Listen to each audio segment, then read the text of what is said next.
Good morning, guys. Welcome back. I hope that you all had a wonderful spring break and took some time for yourselves to just kind of relax and not worry about anything. This week, we are going to start learning about the judicial branch of Georgia. This is definitely a more interesting topic than the legislative or the executive branches of government.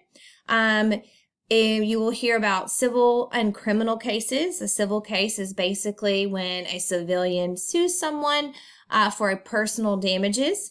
And then a criminal case is when a law has actually been broken. And all of these types of cases are heard in Georgia's court system. There are both trial courts and there are appellate courts. A trial court handles all of the cases, and appellate courts handle the appeals. So any case that they are being reheard for the second time, if you don't like the outcome of your case, you can file for an appeal if you feel like something has been done wrong, and your case can be reheard or reviewed by a judge, and they can decide to either uphold it or to rescind the actual judgment. So today is a pretty easy day for you guys. You will just be working on the vocabulary for the court system. It's a lot of it, but you're going to just use the PowerPoint to help you gain an understanding of all of the terms and what they mean.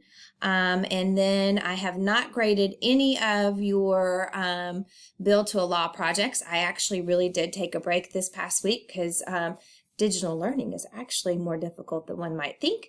So I took a break and disconnected from everything for a full week, and now I am really excited to go back through and look at all of your projects and to start putting grades. It's going to take me a minute to do anything with grades in the grade book. I need to go back and review our directions from the administration of how we are going to be doing these at-home grades right now. So I will start putting those things in, so just be patient with me. I guess that's it. So welcome to the 4th week. Who would have ever thought we'd be doing this for 4 weeks, if not longer now, of digital learning. And I will see you soon.